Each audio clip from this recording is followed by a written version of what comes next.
여러분 안녕하십니까? 여수 MBC 뉴스투데이입니다. 최근 여수 산단을 횡단하는 철도 여천선을 재활용해야 한다는 지적이 제기되고 있습니다. 활용도가 떨어지고 있는 여천선을 폐선하고 그 부지의 부족한 산업 기반을 확충하자는 건데요.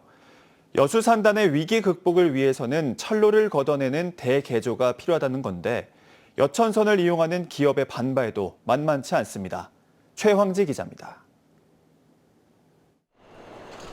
전라선의 한 갈래로 덕양역과 정량역을 잇는 길이 11.6km 여천선입니다. 여객 기능은 중단됐고 지금은 하루 평균 25량씩 화물 열차들이 오고 갑니다. 산단 입주 기업들의 화물을 운송하는 철길이었지만 갈수록 이용률은 떨어지고 있습니다. LG화학은 최근 나주에 있는 공장을 멈추며 화물 열차도 중단했습니다. 상주하던 LG화학 직원들이 철수하면서 입구도 이렇게 문이 굳게 닫혔습니다. 철길을 이용하는 기업이 줄고 있다 보니 여천선을 폐선하고 그 부지에 부족한 산업 기반을 확충해야 한다는 목소리가 나오고 있습니다. 먼저 친환경 대체 에너지를 기업들이 공동으로 쓸 수 있는 수소 배관망을 신설하고 도로와 주차장을 설치해 만성적인 산단 용지 부족 문제를 해결하자는 보관입니다. 반면 철도를 활용 중인 기업들은 우려합니다. 철로가 아니면 육로로 운송해야 하는데 비용 부담이 많이 늘어난다는 겁니다. 트럭킹 해가지고 운송하는 거하고 저희가 이제 철도로에서 운송하는 거하고 그러면 이제 뭐 몇십억에 그건 그대로 그냥 저희 손익에 영향을 미치는 부분이잖아요. 저희한테는 엄청난 타격이 될 수 있는 그런 변화여서. 여천선 부지 소유자인 철도공사의 협조도 해결 과제입니다.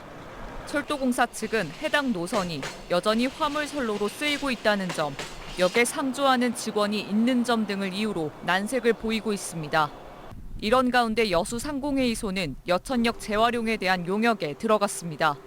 오는 6월 용역에 담긴 재활용에 따른 기대 효과 등을 발표해 이해관계자들을 설득하고 정부의 지원도 호소할 계획입니다. 정부를 직접 관계장관 회의를 요소로 이렇게 유치를 한다든지 저 힘껏 제가 노력을 해서 정부에 빨리 아젠다로 반영될 수 있도록 제가 할 겁니다. 철도를 걷어내 새로운 용지와 배관을 확충하겠다는 여천선 재활용. 여수 산단의 위기를 극복하기 위한 새로운 현안 과제로 떠오르고 있습니다. MBC 뉴스 최양지입니다. 윤석열 대통령 즉각 파면을 촉구하는 전남 동북권 시도의원의 삭발 투쟁이 계속되고 있습니다.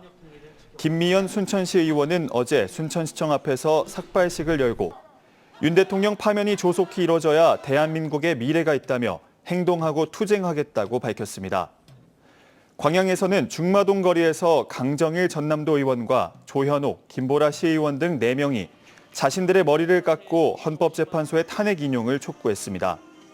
한편 앞선 지난주부터 더불어민주당 여수 갑을 시도의원도 릴레이 삭발을 하는 등 지역 정치권의 파면 촉구 목소리가 거세지고 있습니다. 순천 연양뜰 인근 주민들이 제기한 폐기물 처리 시설 입지 결정 집행정지 신청이 항고심에서도 기각됐습니다.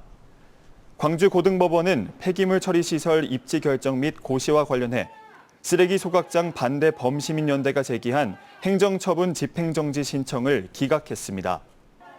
순천시는 범시민연대 측이 고발한 형사사건도 혐의 없음 처분이 내려졌다며 계획된 일정에 따라 공공자원화 시설 건립 사업을 추진할 계획이라고 설명했습니다. 한편 쓰레기 소각장 반대 범시민연대 측은 집행정지 신청이 기각된 것과 관련해 법적인 내용을 검토한 뒤 재항고 여부를 결정할 예정이라고 밝혔습니다. 여수시가 공공주도, 국가주도의 해상풍력 발전 사업에 본격적으로 나섭니다. 최근 국회에서 관련 특별법도 제정됐는데 지난 몇 년간 진행된 민간주도 사업을 토대로 수산업과의 공존, 이익공유 등의 주안점을 둔 신성장 동력으로 삼겠다는 구상입니다. 최우식 기자가 보도합니다. 여수 거문도 해역에서 처음으로 해상풍력 사업이 시작된 건 2020년. 이듬해 어민들이 해상 시위에 나서자 여수시는 민관협의회 구성과 무분별한 인허가 행위 제한 등을 골자로 하는 관련 조례를 제정했습니다. 그러나 고수원과 후쿠시마 원전수 방류 등으로 해상풍력과 수산업의 공존에 대한 논의가 본격적으로 시작됐습니다. 지난해 여수시 공공주도 해상풍력 사업이 산업부 공모에 선정되고 최근 관련 특별법이 제정되면서 사실상 전국 최초의 국가주도형 해상풍력 사업이 가시화되고 있습니다. 이 같은 여수형 해상풍력 사업은 우선 지역 수용성과 이익 공유의 성패가 달렸고 수산업과의 공존이 그 전제가 되고 있습니다. 국가적인 사업이고 해야 되는 것이겠지만은 될 수 있으면 좀 여러 가지 저희들한테도 피해를 좀 적게 보는 그런 좋은 아이디어를 발전소만 진다고 하지 말고 실제 삶의 터전을 가지고 있는 어민들이 어떤 고충을 가지고 있는가. 수산업 없앨 수는 없습니다. 그러면 수산업을 어떻게 해야 될 것인가. 여수시는 국가주도형 해상풍력 사업이 주민과 어업인 등의 의견은 보장받고 발전소가 내는 공유수면 점사용료가 수산발전기금으로 쓰이게 된다며 사업 성공률도 높을 것으로 내다봤습니다. 또 전력개통이나 항만 인프라 구축, 연관 산업단지 개발, 유지보수 산업과 전문 인력 양성 등 관련 산업의 발전도 예상됩니다. 2031년도에는 발전단지가 착공할 것으로 예상되고요. 2034년도에는 아마 그 이익공유도 실현될 수 있을 것으로 저희가 보고 있습니다. 어민들이 피해가 없도록 우리 시에서도 어민과 주민들과 소통하면서 국가가 주도하는 여수형 공공주도 해상풍력 사업이 지방 소멸 시대를 대비하는 새로운 성장 동력으로 기대를 모으고 있습니다. MBC 뉴스 최우식입니다. 도서지역 노인과 농어촌 지역 아동에 대한 여수시의 복지 정책이 형평성을 잃었다는 지적이 제기됐습니다. 여수시의회 정신출 의원은 최근 시의회 임시회 시정질문을 통해 섬 지역 어르신들에 대한 목욕비 지원이 특정 도서에만 국한돼 있고 농어촌 아동수당은 일부 지역에 불리하게 적용되고 있다며 여수시의 시정조치와 함께 관련 조례의 개정을 촉구했습니다. 여수시는 이에 대해 2019년부터 공중목욕시설 접근이 어려운 지역을 대상으로 된 것으로 형평성 문제가 있다는 점은 인정하지만 열악한 재정 여건상 당장 추진은 어렵다고 밝혔습니다.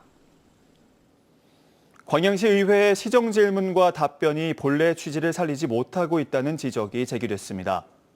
광양참여연대는 논평을 통해 최근 개최된 제335회 광양시의회 임시회에서 의원들은 다양한 지역 현안을 다뤘지만 금호동 주택단지 문제나 대학생 장학금 지원 사업 등 일부 질문들이 실효성이 부족했다고 평가했습니다. 이와 함께 광양시 집행부의 답변도 시정질문에 대한 명확한 해결책 제시보다 원론적인 답변이 반복되면서 실질적인 정책 논의로 이어지지 못했다고 지적했습니다. 미국 현대미술 작가로 세계적 명성을 얻고 있는 레리 피트먼의 전시가 전남 도립미술관에서 시작됐습니다. 도립미술관이 해외 갤러리나 미술관 등과 협력해 남도의 예술적 특색에 맞는 세계적 거장의 전시장으로 새롭게 발돋움하고 있습니다. 유민호 기자입니다. 화려한 도시의 모습과 그 속을 가득 채운 알들. 부화할 준비를 마친 알은 생명의 풍요로움을 나타냅니다. 미국 미술작가 레리 피트먼은 현대인의 삶이 지닌 가능성, 낙관과 재생을 풍성한 색채로 풀어냅니다. 알을 주제로 해가지고 알이 하나씩 들어있는데 그게 전부 다 그 느낌이라든가 약간 몽환적인 느낌이 다 다른 게 너무 신기하고 좋았습니다. 전남도립미술관은 레리 피트먼의 회화작품 40여 점을 국내 최초로 전시합니다. 이번 전시에서는 사념체, 알 기념비가 세워진 도시 등 작가의 7가지 주요 연작이 한자리에 모였습니다. 작품 속 강렬하고 독특한 색채는 남도의 예술적 특성과 맞닿아 있다는 평가입니다. It's really a pleasure to be here and to show my work to the Korean audience, and I would love to hear your responses somehow. Thank you very much. 개관 5년차를 맞는 전남도립미술관이 국내 유명 작가뿐 아니라 세계적으로 명성을 얻고 있는 예술작가들의 전시장으로 한 단계 도약하고 있습니다. 해외에 가야만 볼 수 있는 유명 작가들의 주옥 같은 작품을 해외 갤러리나 미술관 등과 협력을 강화해 지역에서도 손쉽게 볼 수 있도록 전시 유치를 확대할 계획입니다. 레리 피트먼 전시도 미국계 갤러리인 미만 머핀 서울과 협업을 통해 성사됐습니다. 우리 지역의 오래된 문화예술하고의 이 맥락이 닿는 현대 작가들, 특히 세계적으로 이 위상 있는 작가들을 초대해서 전시를 하고 있고 또 그렇게 하고 갈 거고요. 레리 피트먼의 독창적인 작품 세계를 만날 수 있는 이번 전시는 오는 6월 15일까지 이어집니다. MBC 뉴스 유민호입니다. 바닷속에서 자라는 식물 잘피. 이 잘피는 해양 생물들의 보금자리 역할을 하는 만큼 바다 생태계 복원에도 필수적인데요. 완도군이 블루카본으로 인증받은 잘피를 바다에 이식하는 등 바다숲을 가꾸고 있습니다. 박종호 기자입니다.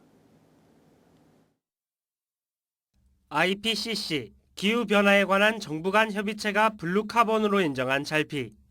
나무보다 최대 50배 이상 빠른 속도로 탄소를 흡수할 뿐만 아니라 짱뚱어 등 바다 생물들의 보금자리입니다.